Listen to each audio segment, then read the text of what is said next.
Women Humanities Scholars, Iraqi Women Humanities Scholars.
Start now.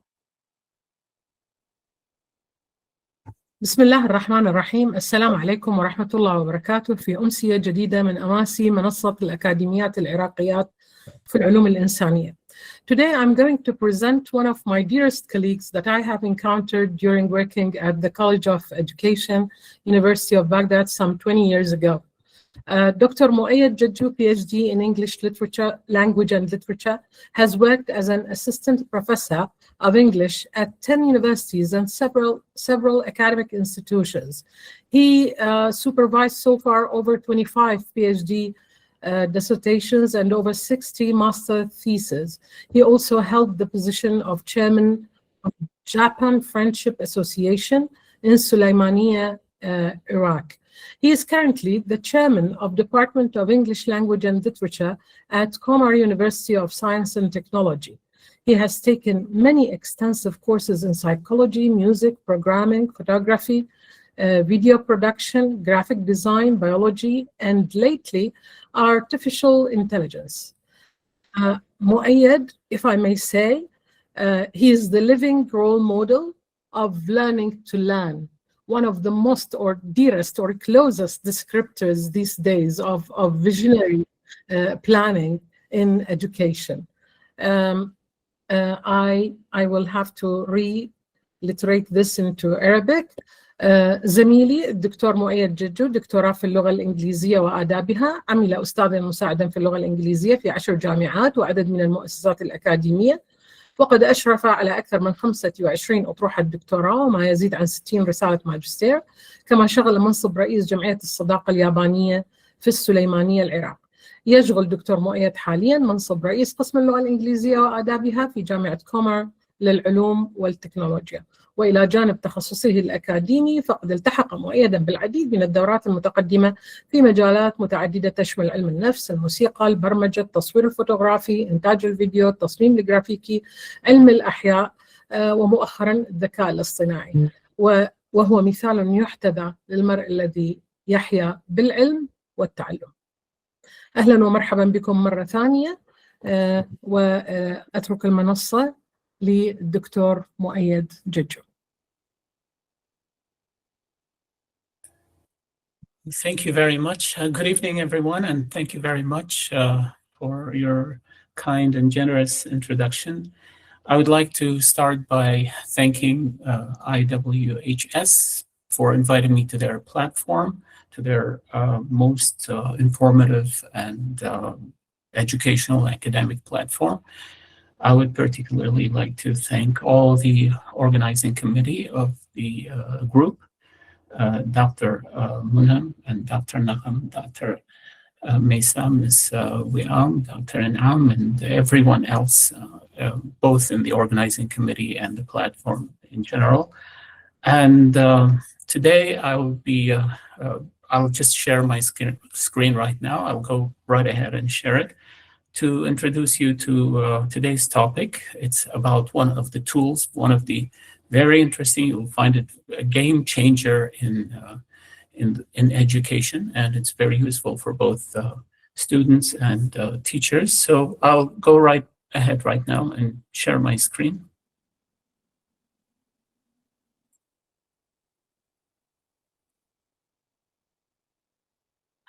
So I wonder if you can see my screen right now. Yes, yes, we can see the slides, Muayed. Yes. Okay. Thank you very much. So our topic for today is AI tools, and I have picked one particular AI tool that I think is very, very interesting, and the students I know, the teachers I know have used it, and they were really wowed by it. So it's pardon me, just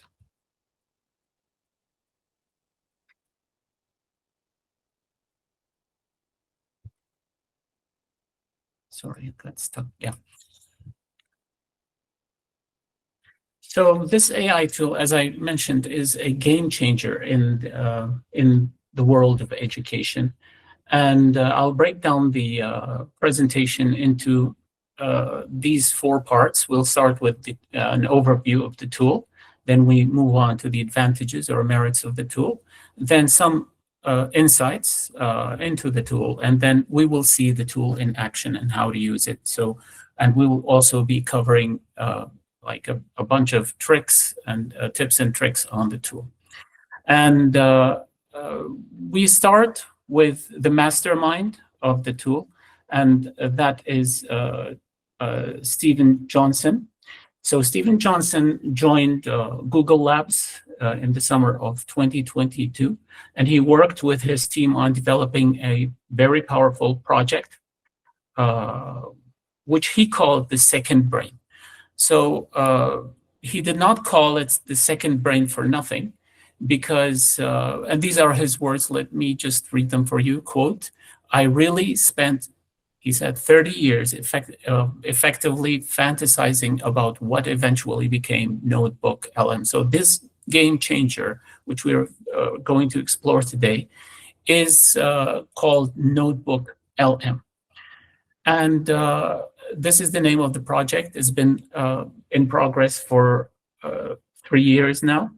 And he didn't call it second brain for nothing, because this powerful AI tool, it does not only, you retrieve information from your uploaded documents, but it also analyzes them, reasons with them, and even builds insight on them, as we were going to see. And it's a very powerful, as I mentioned, tool developed by Google, of course, and the mastermind was Stephen Johnson. So what does it do? Let's take a deep dive into the tool.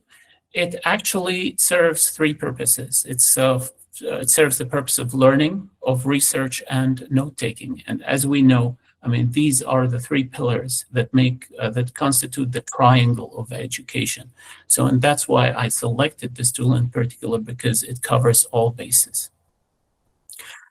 And then the next question is, okay, why Notebook LM? Why use this tool? While there are many tools out there in the market, why did we select this one in particular? The reason is because it has many merits that other tools do not have, even ChatGPT does not have. And let's start, let me just walk you through some of these basic merits very briefly. One of them is it has zero hallucination. Now, we know that all AI models hallucinate, and even ChatGPT sometimes hallucinates. But what I noticed about Notebook LM is it does not hallucinate. And that's due to the temperature of the AI model. Now, every AI model has a temperature. So if we increase the temperature beyond 0.2, it's going to deviate from the documents we and the queries we ask. So for example, if we upload a document to ChatGPT and then we ask ChatGPT about certain specific things about the document, it's going sometimes, not all the times, but it hallucinates. Now, Notebook LM, and that's why it's very good for students, because students do not recognize hallucinations in AI models. But this one is hallucination proof. And this is the beauty of Notebook LM. Another advantage is that it has, multimedia input and output formats. So you can upload a video, you can upload an audio, you can upload a text, you can upload an image, and then it generates audios, it generates videos, it generates images, it generates text. So it's multimedia. And another advantage is it supports 50 languages.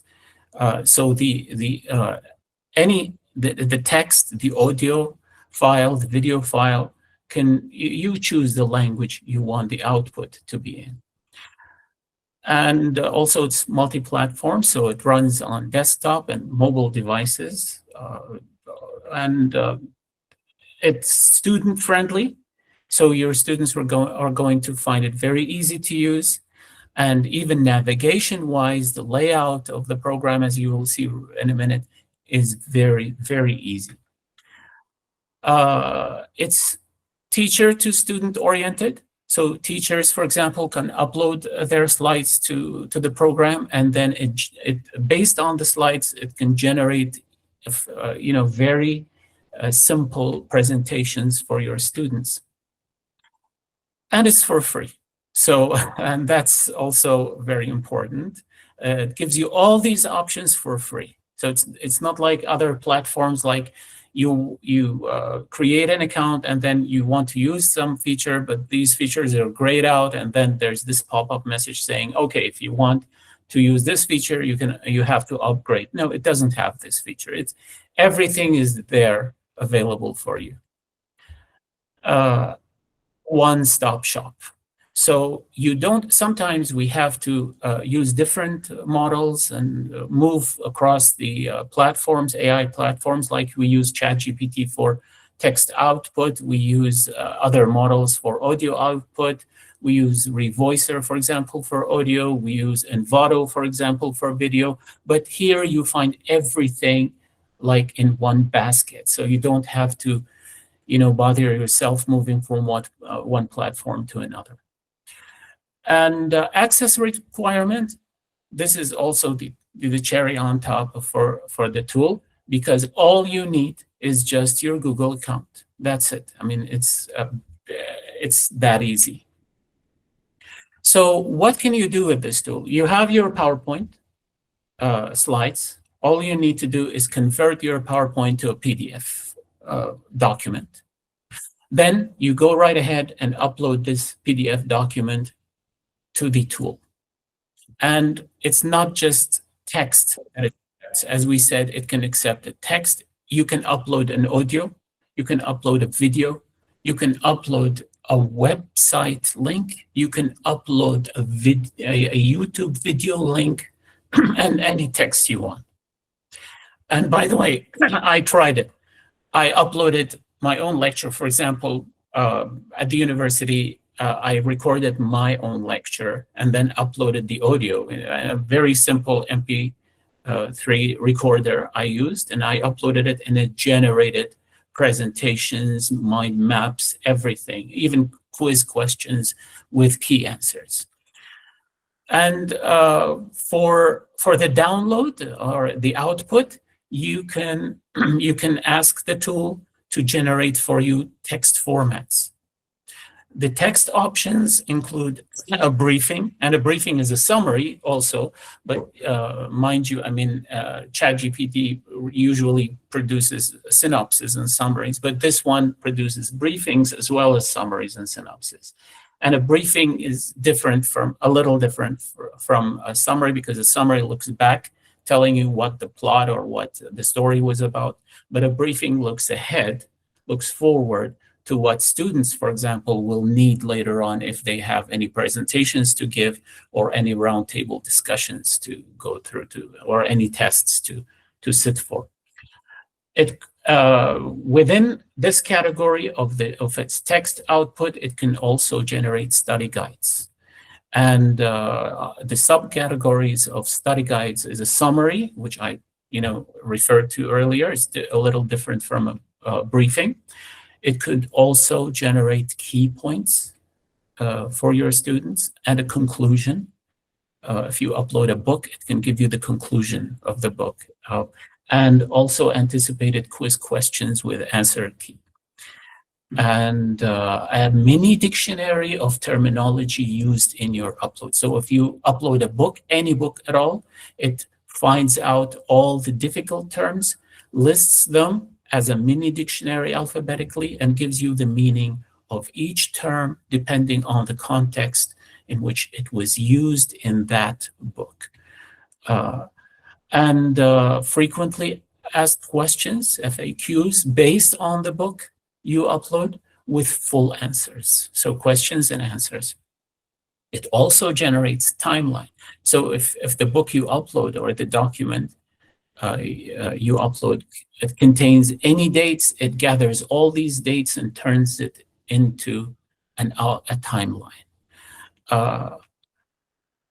When it comes to the audio output, now you can upload a book and then, or any document, any research paper, any essay, whatever you have, and it turns it into a podcast, a conversation between two people, and you will listen to the conversation. It's too realistic, you can't really tell it from a real person. And the podcast is a conversation between two people discussing the book you uploaded. And this podcast is customizable. You can customize it in terms of language. You can choose any of the 50 languages you want the podcast to be in. And the length of the podcast and the focus. By focus, it means you can just give it a prompt to let it know what to focus on in this book. So what aspect of the book, what chapter do you want it to focus on in the podcast? And it's all downloadable. So you can download it in audio format as an MP3 file and play it later on offline. And the the image output for it, it gives you a dynamic mind map of the document based on the document, and with all the notes, from the head notes to the terminal notes, and all of them are collapsible and expandable. Very interactive mind map. And it also generates a video presentation with a realistic voiceover based on the book. And one of the tricks students can use, or we can use also, it's also customizable, this presentation, in terms of language, in terms of focus as well. And one of the tricks we use is you can export the frames of the presentation, so you can use them in your own PowerPoint. If you just don't want the video, you want the PowerPoint, you can export the frames of the video presentation and then insert them into your PowerPoint presentation. And it has a discover feature. There's a button. You click it, and then it discovers all the documents that are online, which are relevant to the book you uploaded.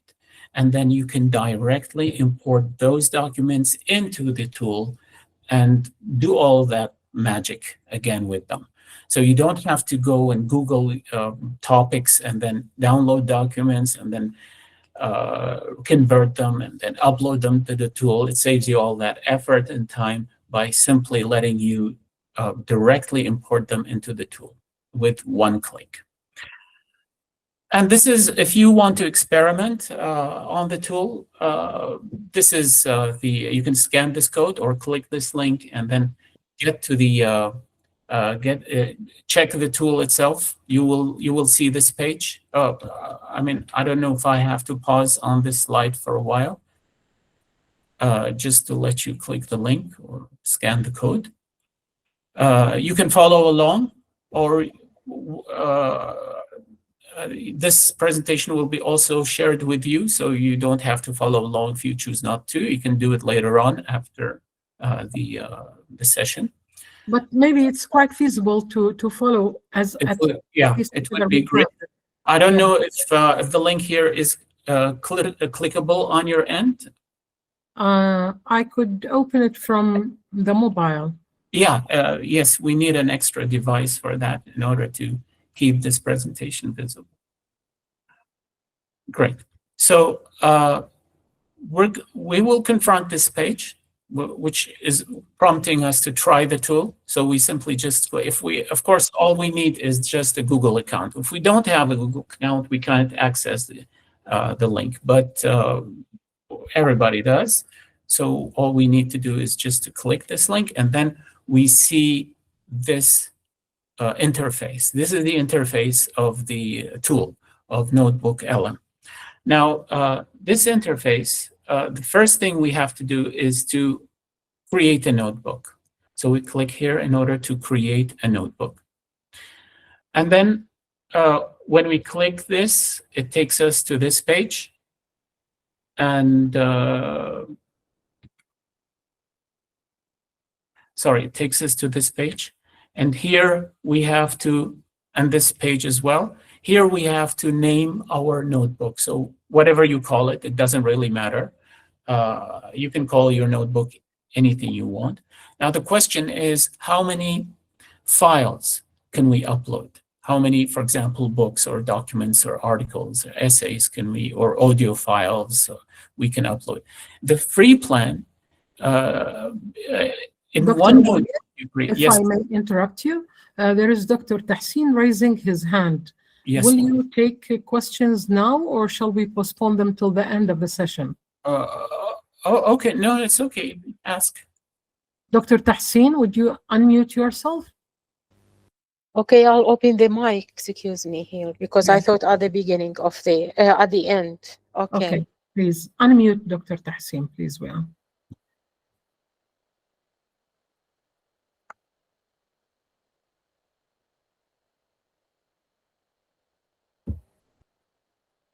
he's still muted, dear Wian. Maybe then it's better to postpone questions till the end of the session. Now he has the mic. No, it is still muted. Dr. Tahsin, if you tried.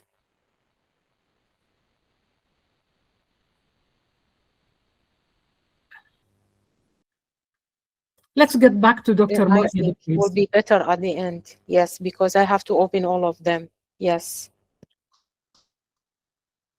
Sorry for the interruption, Dr. Muayed. Please. No. It's Yes, okay. Yeah, thank you.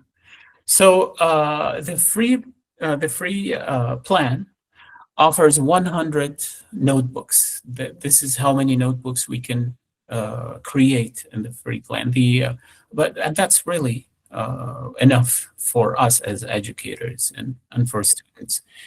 The paid plan offers 500 notebooks, but I don't see, the point of having 500 notebooks, because in each notebook you can upload documents. So that would be too much, really. More than, we can bite off. And then we select anything we want to upload from here. So we click this in order to upload anything we want from our device.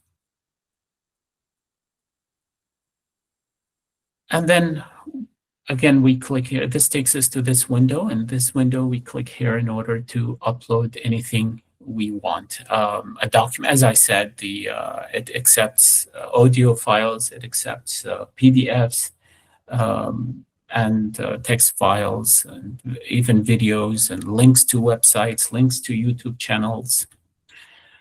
I have selected this book, The Myth of Sisyphus by Albert Camus, in order to just demonstrate how the program works. And we all remember The Myth of Sisyphus from Dr. Muna's drama courses, modern drama courses, unforgettable. And I downloaded this from the internet as a PDF file, and then I uploaded it, as I just showed you the steps, to the program. And then as soon as you upload any document, this is what you're going to see. You're going to see a brief summary or synopsis of the book you upload, and then to the right, you're going to find all the tools you need. So these tools include, of course, you can create the podcast I told you about. you can also customize this podcast, the conversation about the book, the discussion you will have in terms of language, in terms of length, in terms of focus. So you can tell the tool to focus on a particular topic or chapter or anything you want from it. You can also ask it to hallucinate, by the way, in order to deviate and depart from the document to explore more areas. And that would be great for researchers because sometimes, we run out of things to write about. And it can also generate a presentation, a video presentation, and a mind map, and there are more tools to explore here. And as you can see, it can generate study guides. It can also generate documents. It can generate articles, scholarly articles. It can generate research papers based on the book you wrote, and they're all academic and scholarly papers with high quality. Here. And also I noticed that there are tools that, for example, these two last tools over here, last time I checked, they're beta versions, so they were not here. So now I want you to just listen to and see what it really can do with the Myth of Sisyphus, the document I uploaded. I will stop sharing my screen right now in order to share the tool interface itself and show you what it's capable of.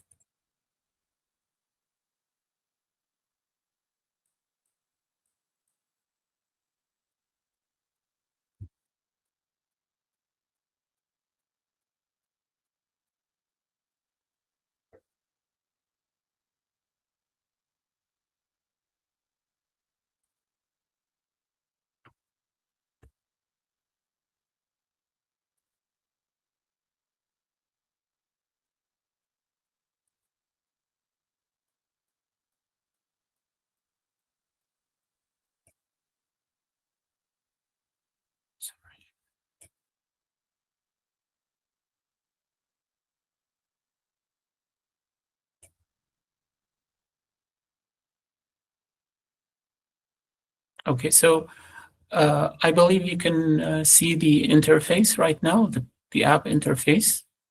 Yes, we do, Doctor. Okay. Sorry.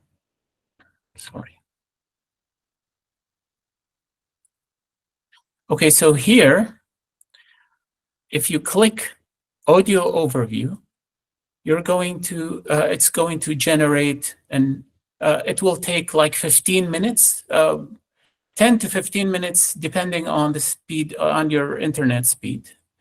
But no more than 15 minutes. It's going to generate a complete podcast on the book. So the book is here, The Myth of Sisyphus, and I selected this book in order to include it in this podcast, the audio overview. I already generated that over here. So let's just listen to this conversation about the Myth of Sisyphus. What's so fascinating is just the sheer audacity of how it starts. He doesn't begin with metaphysics or some abstract... I'm sorry, can you hear the audio? Yes, we do. Oh, okay. Yes. What's so fascinating is just the sheer audacity of how it starts. He doesn't begin with metaphysics or some abstract idea. He starts with life and death. Right to the point. He just asserts that judging whether life is or is not worth living, that is the only truly serious philosophical problem. Everything else is just a game. It's a secondary game, yeah. All the complicated academic arguments, they can wait. You have to settle this fundamental question first, the problem of suicide. Exactly.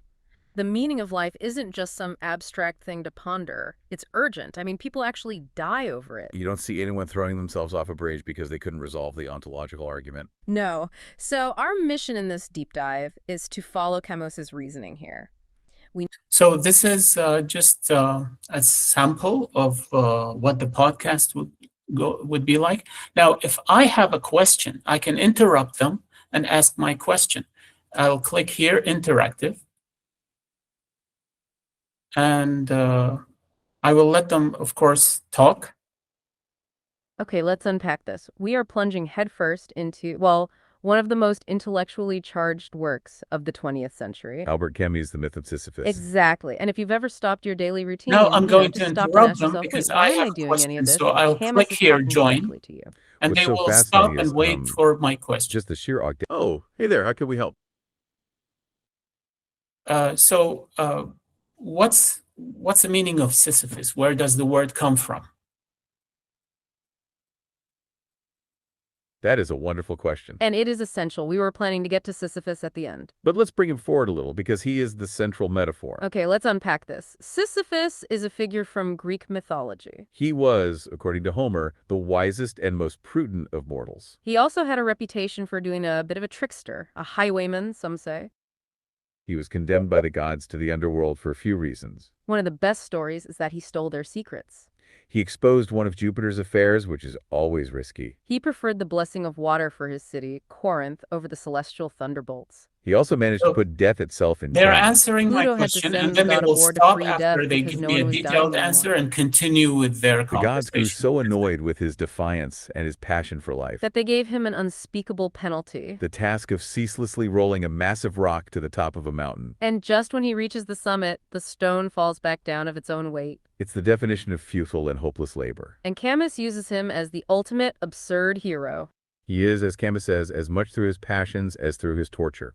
That myth is the perfect image for the very problem Camus is trying to solve. Okay, so you can see the capacity of the program and the natural way they are speaking and their tone and their and you can even interact and ask them a question, they can answer back, and this applies to any book, any document you upload. I find this really amazing. And then you can also hear, for example, here I chose Arabic for the podcast. So by default it's English, but you can click this pen icon over here to get to the settings and then change the language. So even when you change the language, it gives you different varieties of language. So here, for example, I selected Egyptian Arabic. And let's listen to the Egyptian Arabic podcast. تقيلة جدا. هو عايز يقول إن النهاردة هنفتح ملف واحد من أكتر الكتب اللي ممكن تهز قناعات أي حد. عملت ولد من رحم واحدة من أحلك فترات التاريخ. بنتكلم عن مقال أسطورة سيزيف لألبير كامو. الكتاب ده 12 سنة 1942 يعني والعالم كله حرفياً بيولع في الحرب العالمية الثانية. بالظبط. المصادر اللي معانا هي مقتطفات من الكتاب نفسه، والتوقيت ده زي ما قلتي مهم جدا لفهم كامو. أكيد هو ما كانش بيكتب من برج عاجي، ده كان عايش وشايف الدمار واللا معنى حواليه، وعشان كده هو بيبدأ الكتاب بتاعه بجملة يعني صادمة ومباشرة جدا. جملة بتحدد مهمتنا هنا.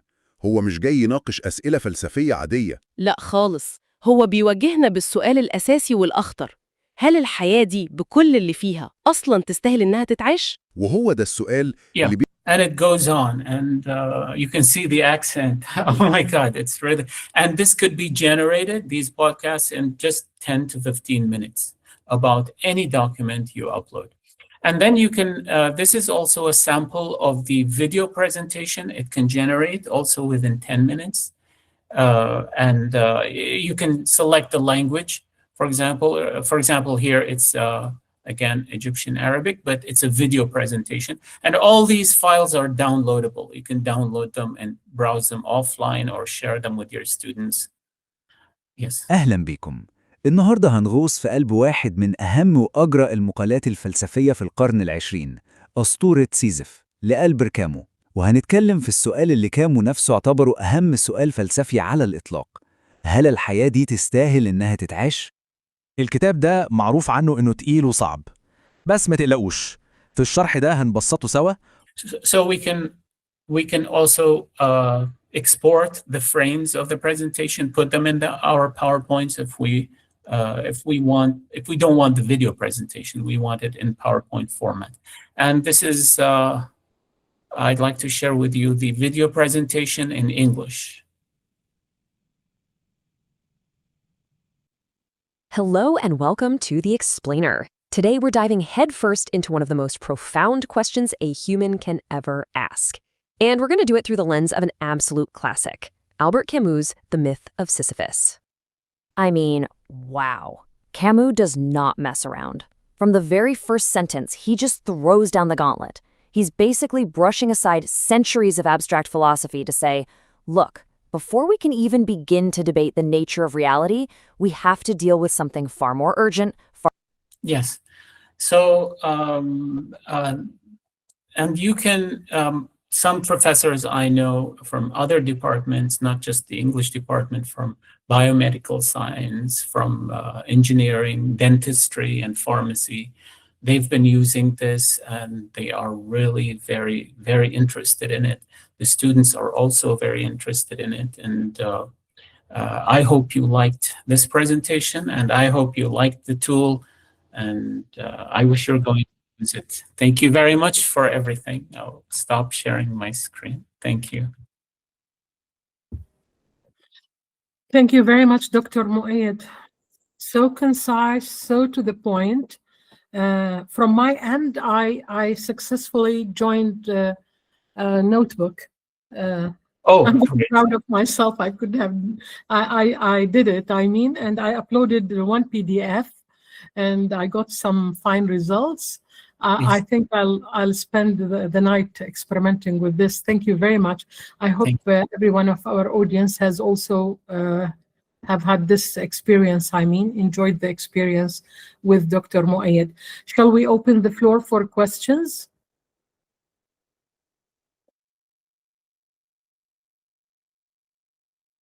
Yes, Dr. Tahseen, please. Ms. Wiam, will you unmute Dr. Tahseen, please? Yes, Doctora. I have thank you. opened all. Thank you. Yes, Welcome. yes. Thank you, Mr. Jajo. Actually, it was a very interesting lecture. Thank I you. just at the beginning try to differentiate between two things. The people maybe could be confused between ChatGPT or something like that, the models, and notebook KLM. The ChatGPT, Gemini, and the other models is a language large models, but notebook KLM is a knowledge large model. I would like to suggest that not KLM is not just a smart notebook, but an epistemological shift in how learning itself is structured, as you mentioned before, of course. We are moving from education based on memorizing information to education based on building personal knowledge models. This is the difference. The student no longer simply reads text. They build a curated archive of sources, and of course, the AI sits inside that archive as an operative companion, reading with a student rather than instead of the student himself reading. This is the one of the things that we have to know. This change, or it's change that a text becomes a dialogical space, as you mentioned, of course, with your examples, not a silent authority. What is especially important is that notebook KLM actually redefines academic integrity itself. In the past, cheating meant pulling answers from outside. Here, with KLM, the student works inside a closed and self-selected body of sources. And every question is constrained by these sources. Integrity no longer means no AI, as we always say, but rather epistemic boundaries. What corpus of knowledge is the AI allowed to reason over? This raises a deeper question for education. Will the professor become a distributor of content or a designer of knowledge environments? This is a very important equation. And, or in other words, will teaching be about delivering material or about constructing the intellectual ecosystem in which students think? Notebook, in my opinion, is also part of broader technical shift known as, we call it in our field, the AI field, retrieval augmented generation. AI systems that reason over specific user provided sources rather than the open internet. It's the other systems like ChatGPT with custom knowledge bases, cloud projects, the other one, but Notebook is unique in that it's designed from the ground as pedagogical and interpretive workspace. This is the difference. It's a workspace, not just a chatbot. I will end my say what I have to say with a simple but profound equation. If every student has an AI that understands everything they have ever read, what should we actually be testing, or memory, or the ability to ask meaningful questions, Mr. Jajo? Thank you very much. Thank you very much, Dr. Tahsin. Thank you very much, Doctor, for your insights and observations. And what I found about Notebook LM that really attracted my attention is that it's a very useful tool for students, because students, I noticed, when they use ChatGPT, they misuse it because of the prompts. The prompts, any output from ChatGPT or any other AI model depends on the prompt. Now, if we misprompt, it's a different concept, Mr. Jajo. It's Yes. a different concept. Yes. ChatGPT is a language large model. Yes, that's Notebook is a knowledge large model. yes. There's a big difference between them. Yes. So when, for example, they need let's say Notebook gives outputs and ChatGPT gives also outputs. So if let's say if it gives you a summary or questions, and they are very, very like structured and based on the uploads. But when students upload, if they seek the same output from ChatGPT, now that's the problem with students, is that they upload something and they say summarize this, and then it just summarizes it. But sometimes students feel lost because it's a very large model. It depends on the prompting. Yes, exactly. That's what we have to focus on. Yes. The prompts in ChatGPT, Yes. it is not available for Notebook KLM. No. It doesn't let students prompt because it directs the students. Yes. Yeah. So that's why it's more useful, I think, to students than ChatGPT when it comes to classes and course books and textbooks, exams. So that's why it's I think a better option than ChatGPT. I mean, at least for students. Thank you. Thank you very much, Doctor, for your Thank you. insights and observations and clarification also. Thank you very much. Thank you. Thank you, Dr. Tahsin and Dr. Muayed. Any other queries from our dear audience? I think Dr. Murtada have to say something. This is a picture, Dr. Tahsin. No, I don't. Are you setting it No, Are you please. setting it up for Dr. Murtada? I'm switching on my. I'm switched on my mic, so I guess I'll be. Please. Am I not? No. You can't We are hear me? hearing you, Doctor. We are hearing Yeah. you very well.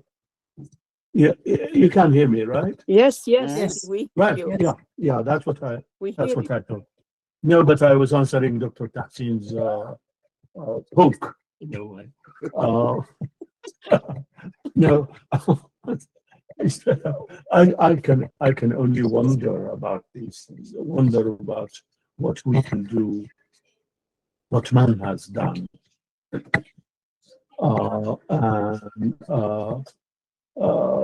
You see, they're making all these things are making things easier, and it's beautiful as long as they're making things easier. It's only when Excuse me, the sound is not clear. The voice, please. Could you please close all mics? I'm closing. Yes, Dr. Murtala. No. Yes. No, what I was saying is that as far as these gadgets, AI is making things easier for us, then that's beautiful. It's only when it makes things difficult. And I could see how things could get difficult for us. That's all I could say, but thank you very much for your illuminating lecture, Dr. Muayed. As I said, I don't know whether our students should need a teacher now. Thank you. Thank you very much, Dr. Murtada. Thank you. Thank you very much, Dr. It's always a pleasure to listen to you. Thank you. Ustad Dunya Mikhail wants to talk.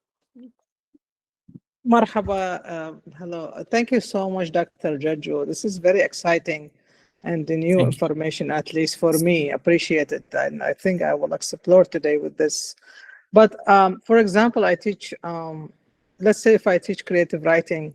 So let's say I have a story or a poem.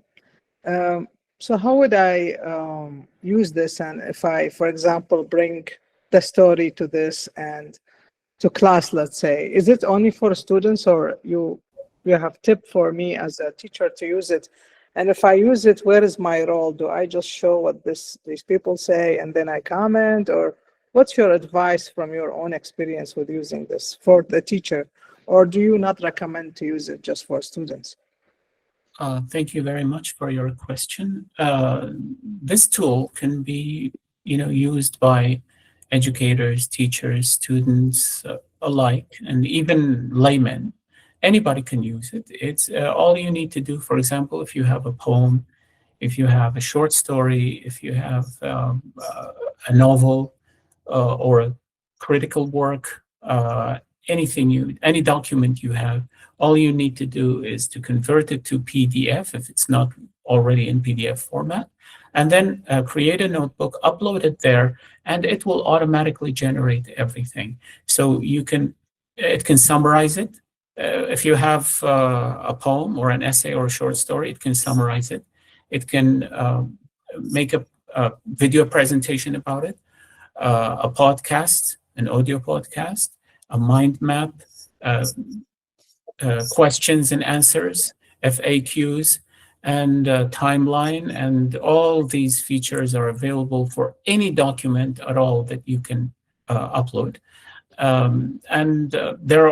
They're still adding new features. Last time I checked, there are now 2 features that I didn't see, and I need to explore them again probably as soon as possible, because I want to know exactly what they're adding to.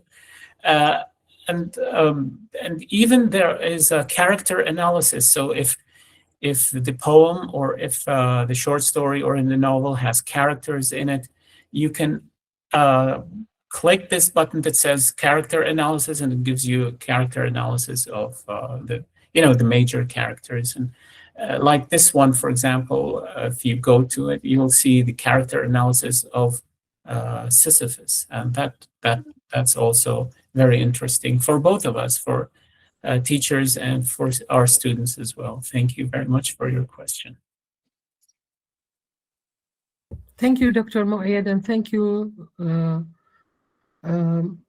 Ms. Dunya Mikhail. Anybody else? Ms. Lamia, please. Yeah. Yes, thank you. Yeah, thank you very much, Dr. Muayed, for your insightful and informative presentation.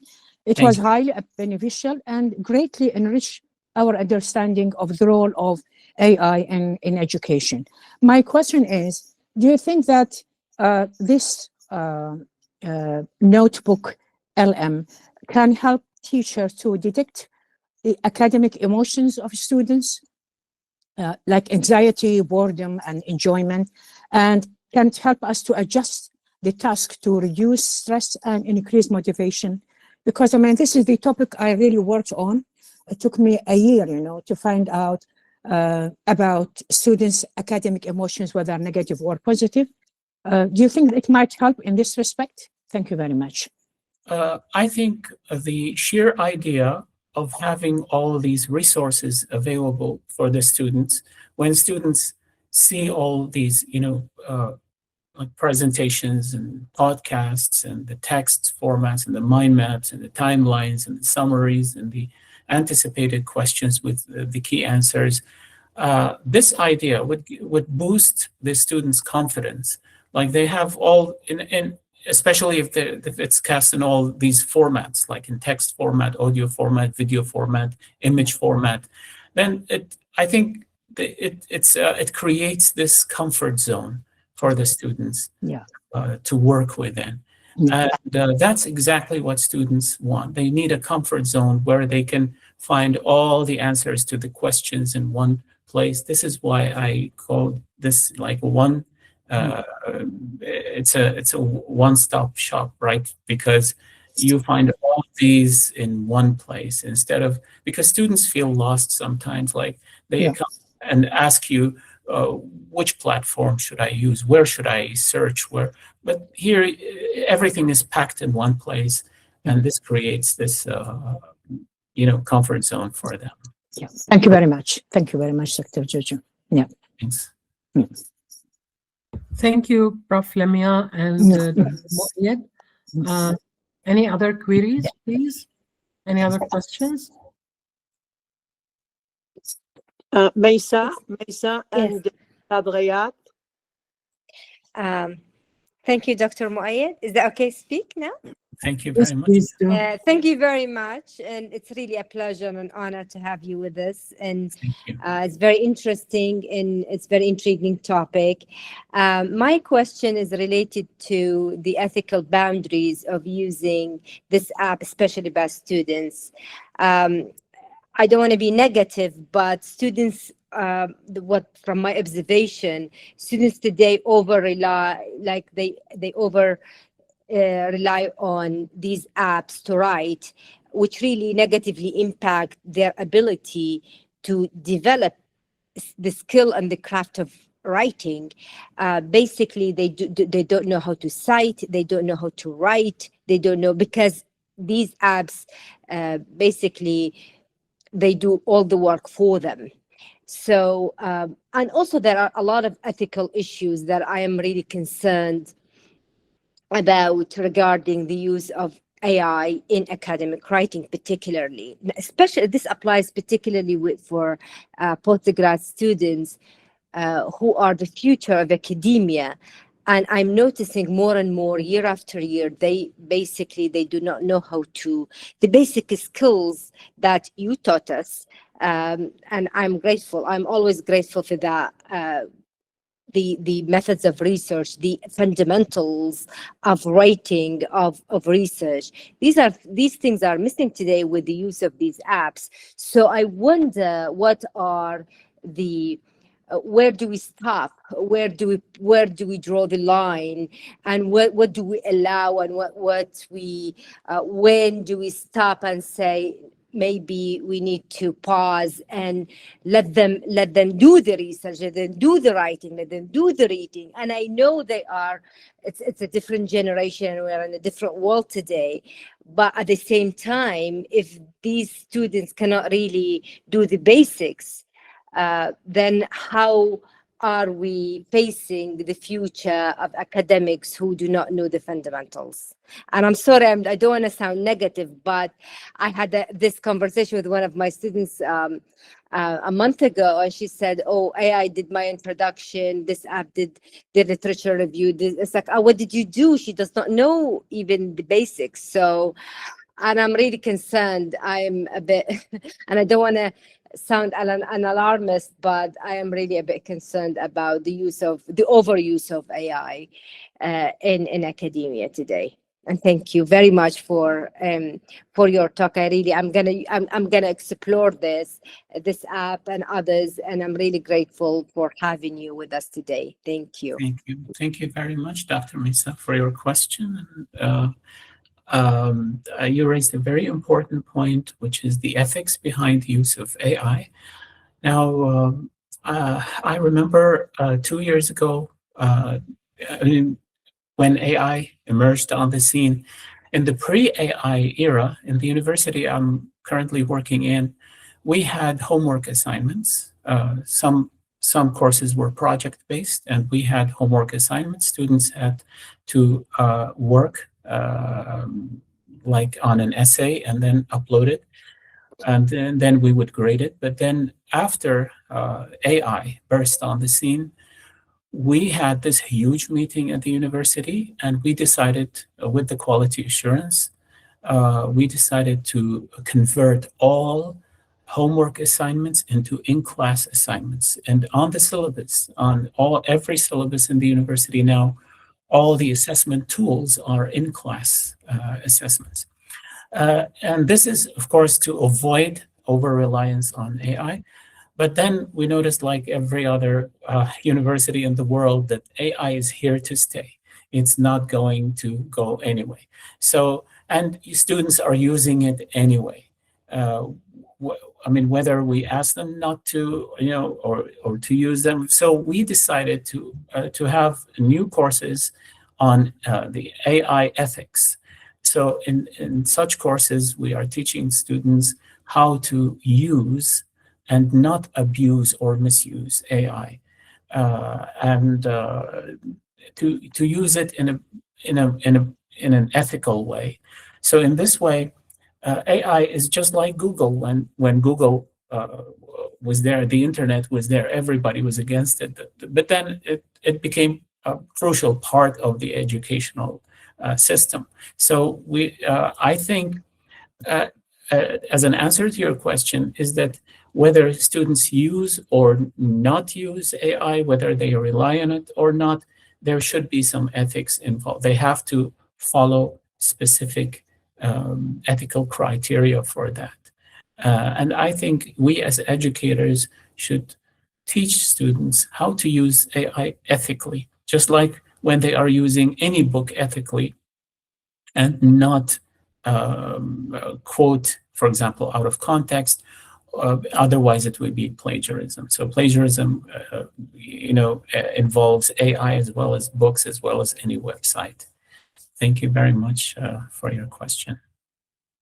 And this is my take on the subject. Thank you. Ustad Ghayat raised his hand and he disappeared. Hey, thank you very much. Okay. Thank you, Dr. Muayed, for the interesting talk. Thank you for the organizers of this meeting. I really appreciate it. I like it. Okay, my question was an extension or a variation of Dr. Mesa's point. So I may repeat it. I don't want to sound old-fashioned, but like usually we say in the humanities, what happens to old-fashioned reading, right? I mean, we're losing that with the deteriorating span of attention for the students in the humanities, especially in literature. So yeah, these tools, are here to stay. AI is here to stay. But to comment on Dr. Muayed's answer to a previous question, I think it is here to replace us. I mean, the students may use it. It's definitely interesting for learning material, for I mean, it is reading, making summaries for them, making. It's a notebook, right? They're writing, the platform is writing important takeaways from the readings. By doing that, it is replacing us, replacing academia. So, yeah, I mean, it's just a rant. It's not a real question. So, yeah, I just wanted to say thank you to Dr. Muayed and thank you for organizing this. And yeah, we have to deal with this. Thank you very much. Thanks a lot. Thank you, Dr. Aya. Thank you. Dr. Sousan, please step up.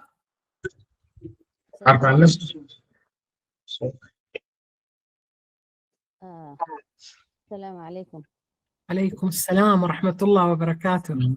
Thank you very much, Doctor, for this very interesting lecture and topic. Actually, this is a problem all of us, we are, let us say, either you can say benefiting from or suffering from. It depends on your point of view. Because again, I teach creative writing, but it's really a problem because now, because of the AI, my students are too lazy to think. Anyway, this is not our problem. My problem is now I'm trying to use this while you were talking. And I tried to open it on, let us say, Google Chrome. I downloaded a file, but then it didn't give it a title. It said untitled notebook. How am I going to give it a title? And it is still, let us say, downloading. Is this the problem of my laptop because it's too slow or what? Sorry, so you uploaded the file? I'm using my laptop, not the mobile. So Yes. there is a download application, but when I try to download it, it is, let us say, To download the program, to download the notebook, the tool. I gave up downloading it because it Yes. seems that it is looking for a mobile. So I tried to use it by creating a notebook. I downloaded a file, but it is still, let us say, you see this circle that goes on. Oh, I see. Yeah. Downloading. Yeah, the download time depends on the internet speed, but it usually takes 10 to 15 minutes. I see. Yeah, it usually takes 10 to 15 minutes. Just make sure not to exit the interface or Google Chrome or any browser you're using, because if you exit, then it will terminate the download process. So I have to wait for 10 or 15 minutes. Yes, until this circle disappears, and then the file is ready to play, whether it's an audio podcast or It's a video. PDF file. A PDF. Oh, you mean upload? You're Yes, uploading. Yes, sorry, uploading. Yes, sorry. Uploading, Yes. uploading doesn't take time. Uploading, probably the file name is too long. If the file name is too long, probably, yeah. Yes. Or probably you can try with another browser on another device. I mean, this is a technical issue, I'm sure. So you don't need to give it a name other than, let us say, the file name? Yeah, it's preferable, I think, to name the file in English. Because it has already a name. I saved this in my computer. Is it an English name? Yes, it's a style sheet. Okay. Well, I don't know, but if I were you, I would try another browser on another device.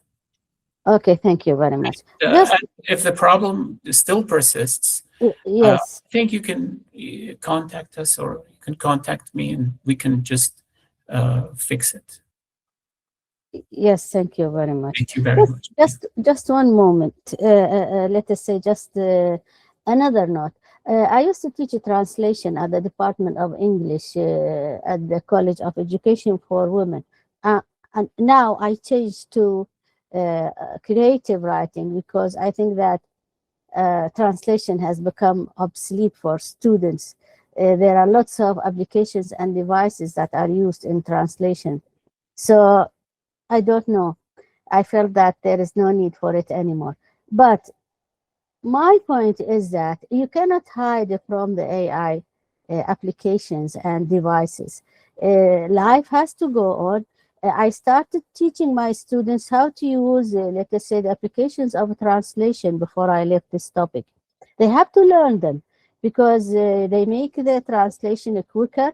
You have to teach them what the negative points in these applications and the positive points so that they use them properly in the future. If you hide from these applications, you are hiding from the future. Thank you very much. Thank you very much, Doctor. Thank you. Thank you, Dr. Sawsan. Thank you, Dr. Muayed. Thank you very much. Good evening. Dr. Tahsin wants to say something. Yeah, please. Please do. I just want to clarify something about the ethical risks. Actually, the concern is understandable, especially when Dr. Mesa said about it. But I think it slightly misidentifies where the ethical risk really lies. With tools like Notebook, KLM, cheating is no longer about secretly importing answers from the outside, because the student himself is working inside a bounded and transparent body of sources that they themselves uploaded. The AI cannot invent knowledge beyond that corpus. This shifts the ethical equation away from did the students use AI toward what knowledge space was the student allowed to work inside. In fact, if you use it properly, this kind of system can strengthen academic integrity rather than weaken it. If all students are required to work with the same created set of readings, then the AI become a tool for interpretation, comparison, critical reasoning. It's not a shortcut to external answers. The real ethical challenge is therefore not student dishonesty, but institutional design. Who selects the sources, how they are justified, how AI use is disclosed, and how students' reasoning is evaluated. In this model, education no longer tests whether students can avoid artificial intelligence or not. It tests whether they can think rigorously, critically, responsibility with it. This is at much deeper and more meaningful ethical standards. Thank you. Thank you very much, Thank Dr. you very much. Thank you very much, Dr. Tahsin. Thank you. If I say something regarding this ethical issue, I would rather say that when it comes to ethics, they can be seen differently from different perspectives. What is ethical for us as teachers might be different if it is seen from the perspective of students, and it might be seen seen differently. I mean, from the perspective of epistemologists altogether. Don't you agree?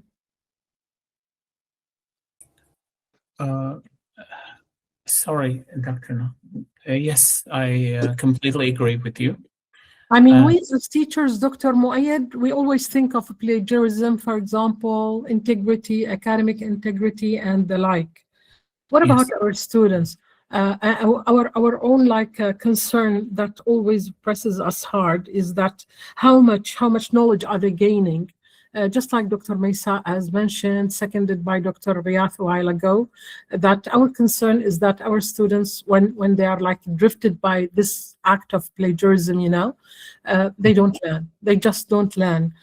What they are doing, in fact, is just to obtain high marks, to get the whatever certificate, cartoon certificate eventually. But there is no addition of knowledge. There is no accumulation of knowledge, no buildup of knowledge in the long run, which does not affect only us as educators, as instructors. It really affects the society at large. Yes, that's right. I totally agree with you. One of the problems that we're all facing as educators is motivation strategies, how to motivate students, because it's really challenging to motivate a student unless they are self-motivated. There are high achievers, but they are numbered. The majority are, distracted by the media, especially now, the internet, social media is really distracting students and taking them away from what we consider as real learning. And how to win them back is a big challenge for us. And if we can manage to do that, then I think, that's a wonder. It's That's right. That's right. Yeah. We have to leave the old school to the new school that the students belongs to. Yeah, that's generations. Yeah, I think it can support the teacher, but not replacing the teacher. Yeah, it's one way of supporting. Yeah, what the teacher is doing. Yeah, don't you think so? Yeah, not replacement completely. No.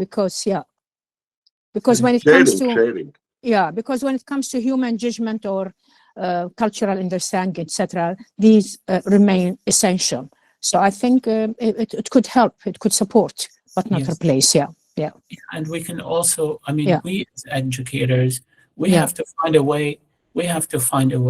Because AI is putting many people out of jobs. Yeah. So we, including us, now there are AI teachers. There are avatars, and there students, instead of coming and asking us a question, they go to ChatGPT and ask questions.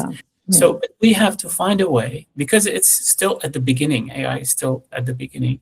So we have to find a way to render ourselves indispensable in the world of AI.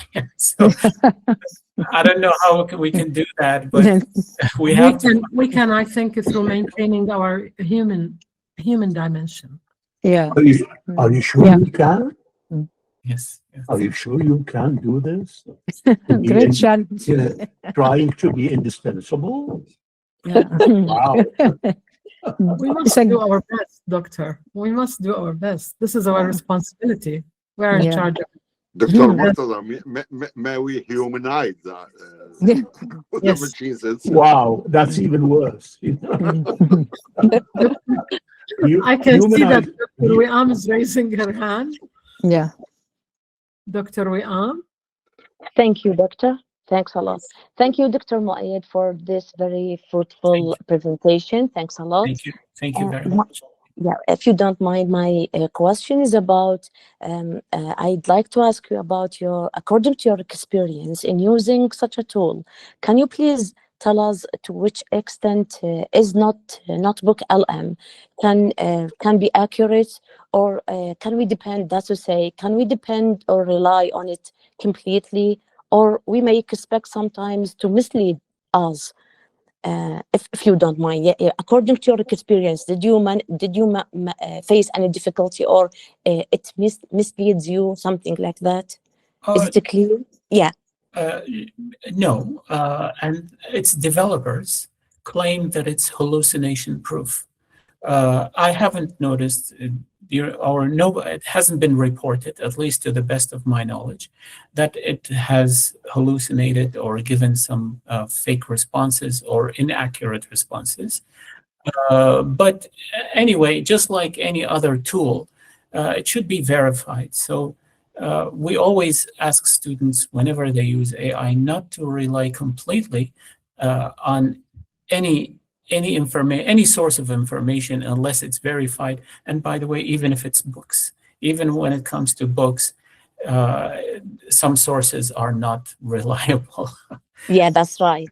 Yeah, therefore there should be a double check for everything we are dealing with, right? That's to say, not taking blindly and just quote or something. We should ask many questions. Why, and check everything by double check. Yes, that's right. Thank you. Thanks a lot. Critical thinking is very crucial in learning. Yeah, of course. Thank you. Thank you very much. Thank you. Dr. Muayed, it's so generous of you to stay with us that long time. On the contrary, thank you so much for inviting me. Thank you so much for being here. Thanks are due to you and to our dear audience. So can we have more questions? Can we host more questions? Good evening. Bara. Yes, good evening, sir. Good evening, all my teachers. And I would like to thank you, dear professor, for your gorgeous lecture. I really get benefit from your lecture for today. And my question is, I successfully joined to the notebook LM, and I asked it a question about the Arabic book. I downloaded an Arabic book which is called لن أتكلم لغتي for Abdel Fattah, and I asked the notebook to give me a summary about the book. And as you said that the notebook support all languages including Arabic language, right? But when I asked it, the notebook give me a summary only in English language. It is a very good summary, but it's in English language, not in Arabic. Yes, that's right. The default language for the tool is English. So when we click audio overview or video overview, it instantly generates it in English. But there's a pen icon right on the icon itself. There's a pen it's on the upper right-hand corner. If we click that pen icon, we will be able to choose. We will have a window popping up, which allows us to choose any language we want. So there's a drop-down menu with all the languages. So you can select the language you want, click OK, and then it will generate the audio overview or the video presentation in that language you selected. So, but if we just go right ahead and click the audio overview, it will by default generate it in English. So make sure to click the pen icon and change the language before you generate any file. Okay, so I have to click the icon before I write it in English language or whatever. Yeah, the pen icon. There's a pen icon next to audio overview, right on top of it to the right. Click that, and it opens a dialog box where you have the menu, the language menu. Oh, yes. Okay. Thank you, sir. Thank you so much. You're most welcome. Thank you. May I? Okay. May I say something if there are no more questions? Yes, this would be like the fine ending for this session, Dr. Yeah, I think it's time. Dr. Muayed must be a little bit exhausted. Thank you so much. Thank you so much. You have enriched us, honestly.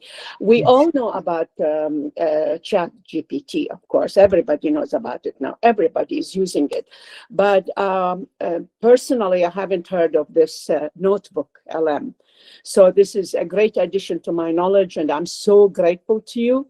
And I'm sure that it's a great addition to many of our guests tonight. And that's really, it just makes me feel so good, so grateful to you and to this platform, which is giving us this opportunity to meet people like you and, scholars and, celebrities, creative writers. So I just want to not only thank you, because thank you is not enough.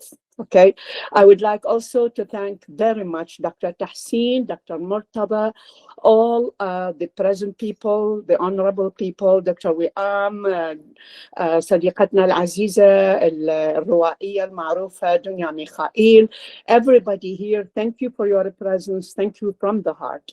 Now, we just want to tell you, of course, that this is the first part 1, so we have 2 more lectures on AI for educators, and Dr. Muayed will probably briefly tell us, if you want, Dr. Muayed, to tell us what you are going to present to us in the next 2 lectures. Thank you from the heart. Thank you very much. Thank you very much, Doctor. Thanks a lot. And thank you for giving me the opportunity to talk about the other 2 parts. Now, this is a presentation trilogy that targets educators and students alike. And in part 1, part 1 is about AI tools, and I just selected this as a case in point, Notebook LM. In part 2, I'll be talking about prompting. So I'll be covering topics like prompting, misprompting, meta-prompting, and also how to work with agents. Because most people use the general question bot for ChatGPT, but we need to use a more specific, more advanced feature in ChatGPT, which is agents. So how to terminate agents, how to create agents, when to meet them. And that will be the subject for part 2. And part 3 is mostly about ethics. So AI and ethics. And because this is a big issue now in academia. So this is just a synopsis of the of part 1, 2, and 3 of this trilogy. Thank you very much, Doctor. Great. Thank you. Great. Thank you very much. Thank you. So now we can call the day off. Thank you very much, Dr. Muayed. Thank you, our dearest audience. Thank you, Dr. Muna, for finalizing the session. And good night, everybody. Thank you, Dr. Nagham. Thank you. Thank you very much. Thank you.